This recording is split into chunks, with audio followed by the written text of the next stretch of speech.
सुंदर नामक एक बढ़ई था जो नया नया शहर में आया था। सुंदर अपने ईमान धर्म का बड़ा पक्का था और बहुत ही ईमानदारी से काम करता था। शहर आने के बाद उसे कई सारे बढ़ई मिले थे जो कि उसे सिखाते थे कि कैसे थोड़ा बहुत हेरा फेरी करके वो ज्यादा पैसे कमा सकता है। लेकिन सुंदर सीधे रास्ते से पैसा कमाना ही सही समझता था। एक दिन सुंदर अपनी दुकान पे काम कर रहा था कि तभी वहां कुछ लोग बड़ी गाड़ी लेकर आए। गाड़ी में से एक आदमी निकला जो सूट बूट पहन कर आया था। उसके साथ में दो और कर्मचारी भी थे।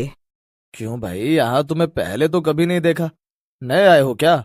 जी साहब, हमारा गांव यहाँ से बहुत दूर है और हम वहीं से आए हैं यहाँ पर काम करने के लिए। ठीक है, ये हमारे मालिक है।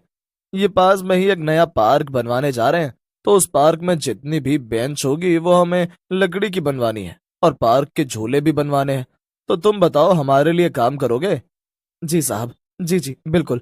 ये तो आपका बड़प्पन है कि आप मुझसे इतने बड़े पार्क का काम करवाएंगे।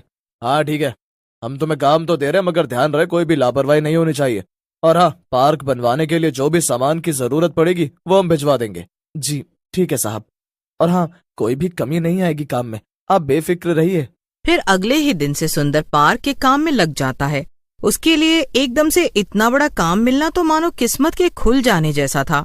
उसे ये उम्मीद हो गई थी कि अब उसे अच्छा काम मिलता रहेगा। वो पार्क के लिए बेंचें बना रहा था कि तभी उसे नजर आया कि बेंच बनाने वाली लकड़ी में दीमक लगी हुई है। अरे ये क्या, इन लकड़ियों में तो दीमक लगी हुई है। लगता है इन लोगों ने ध्यान नहीं दिया और गलती से ये दीमक वाली लकड़ी आ गई। चलो मैं अभी चलकर बता देता हूँ। सुंदर पार्क के मालिक के कर्मचारियों के पास गया और उनसे बोला, अरे भाई देखिए, आप लोगों से जरा सी गलती हो गई है।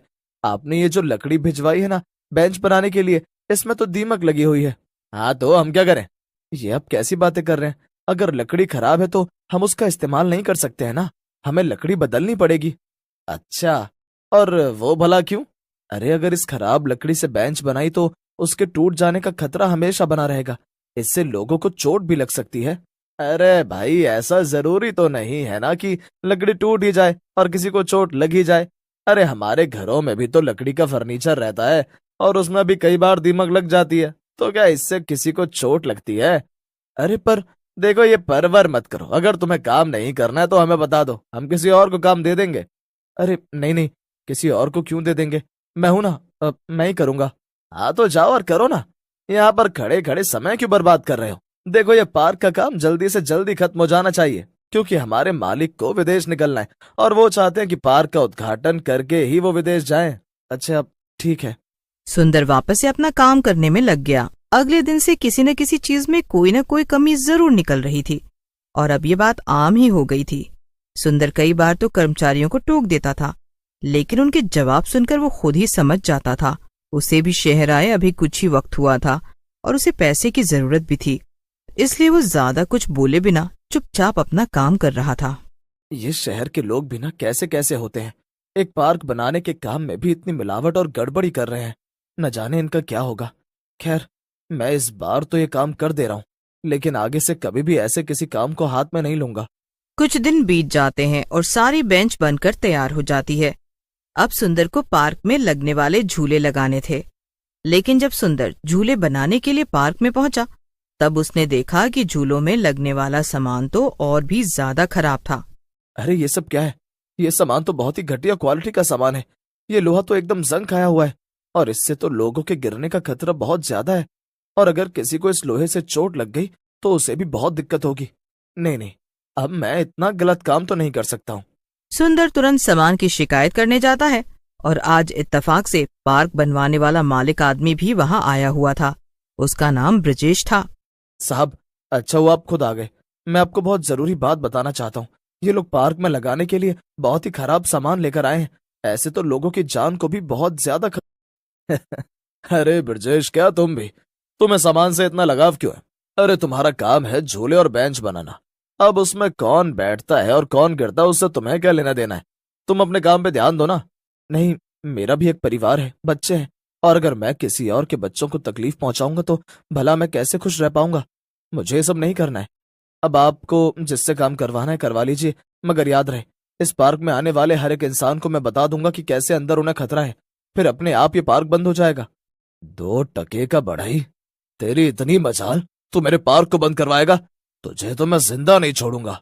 इतना कहकर ब्रजेश सुंदर के सर पर पास में ही पड़े लोहे की रॉड से वार कर देता है। सुंदर जमीन पर गिर जाता है और उसके सर से बहुत ज्यादा खून आने लगता है। अरे मालिक, ये क्या? आपने तो इसे बहुत जोर से मार दिया। अब क्या करें? इसे अस्पताल ले चले? नहीं, अब तो वैसे भी इसे काफी तेज लग गई है, इसका बचना वैसे भी मुश्किल ही है। तो अब इसे यहाँ से अस्पताल तक ले जाकर और तकलीफ क्यों दे? जब इसे मरना ही है तो यहीं पर मर जाने दो ना। ब्रजेश की बात सुनकर सभी कर्मचारी हैरान हो जाते हैं और एक दूसरे को देखने लगते हैं। चलो चलो, जरा जल्दी करो, मेरे पास ज्यादा टाइम नहीं है। अरे ये इतना बड़ा पार्क है, यहीं कहीं से अच्छी सी जगह देखकर दफना दो। ब्रजेश ने जैसा कहा उसके कर्मचारियों ने वैसा ही किया और सुंदर को पार्क में ही दफना दिया। इसके बाद वो सब वहां से चले गए और सुंदर एक डरावने भूत में बदल गया। वो अपनी हालत देखकर रोने लगा। ये सब क्या हो गया? इन लोगों ने तो मुझे मार डाला, अब मेरे परिवार का क्या होगा? नहीं, मैं इनमें से एक को भी नहीं छोड़ूंगा, सबसे बदला लूंगा। और ये पार्क, इसे तो मैं कभी खुलने नहीं दूंगा। इस पार्क में अब मौत का साया रहेगा और यहाँ कोई भी नहीं आ पाएगा। पार्क का मालिक कुछ ही दिनों में दूसरे बढ़ई से झूले बनवाकर पार्क में लगवा देता है। आखिरकार वो दिन भी आ जाता है जिस दिन पार्क के खुलने का समय तय हुआ था। लेकिन सुंदर के भूत ने ठान लिया था कि वो पार्क में किसी को भी आने नहीं देगा। जैसे ही पार्क खुला, कुछ बच्चे वहां पर खेलने आए। सुंदर अचानक से एक झूले पर जाकर बैठ गया और झूला झूलने लगा। उसे देखकर बच्चे डर गए। सभी बच्चे डर के मारे पार्क छोड़कर भाग गए और अब जो कोई भी पार्क में आता, सुंदर उसे डरा धमकाकर भगा देता। लेकिन सुंदर का असली मकसद तो कुछ और ही था। 3 दिन हो गए और मैंने अभी तक किसी को भी पार्क में आने नहीं दिया है। लेकिन अभी तक यहाँ पर वो पार्क का मालिक ब्रजेश नहीं आया। मेरा असली मकसद तो उससे बदला लेना है। पता नहीं ये खबर उस तक पहुंची भी है कि नहीं कि इस पार्क में भूत का साया है। सुंदर का भूत खुद से बातें कर ही रहा था कि तभी वहां पर वो दोनों कर्मचारी आ गए जो ब्रजेश के लिए काम करते थे।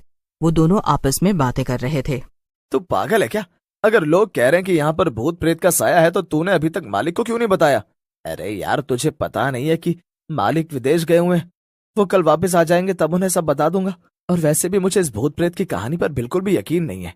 अरे ये सब तो बस कहानियां हैं। अरे नहीं, ऐसा नहीं है। तुझे याद नहीं है क्या कि हमने उस बढ़ई को यहीं पर दफनाया था? हो सकता है कि उसी की आत्मा भटक रही हो। अरे चुप हो जा, मुझे भी अपने साथ साथ डराना बंद कर। और वैसे भी हमने उस बढ़ई को नहीं मारा था, वो तो मालिक ने मारा था और हमने बस उसे दफनाया था। अच्छा, और इससे तुम एकदम शरीफ हो जाते हो। भूत को अचानक से अपने सामने देखकर दोनों कर्मचारी डर से कांपने लगे। भूत भूत, अरे ये तो उस बढ़ई का भूत है। ये तो सच में आ गया, यानी कि पार्क सच में भूतिया है। तो तुम्हें लगता है कि तुमने मुझे यहाँ दफना कर कोई गलती नहीं की और तुम दोनों शरीफ हो? तो फिर ठीक है, अब मैं भी एक शराफत का काम करूंगा। मैं भी तुम दोनों को यहीं पर दफना दूंगा। भूत की बात सुनकर दोनों कर्मचारी डर गए और वहां से भागने की कोशिश करने लगे। लेकिन भूत ने दोनों का गला पकड़ लिया और मरोड़ दिया। दोनों तुरंत मर गए। इसके बाद भूत ने उन्हें भी उसी जगह दफना दिया जहां पर सुंदर की लाश थी। अगले दिन सारे इलाके में ये बात फैल गई कि पार्क में मौत का साया है और वहां जो कोई भी जाएगा उसे अपनी जान गंवानी पड़ेगी। ब्रजेश को ये सब पता चल गया और वो डर गया। उसे यकीन था कि ये भूत सुंदर का ही है और वो इसलिए डर के मारे विदेश से वापस ही नहीं आया। उसने अपना सारा कारोबार विदेश में ही बसा लिया। सुंदर के भूत का बदला अभी भी अधूरा था, तो क्या सुंदर अपना बदला पूरा कर पाएगा? ये जानने के लिए मिलते हैं कहानी के अगले भाग में।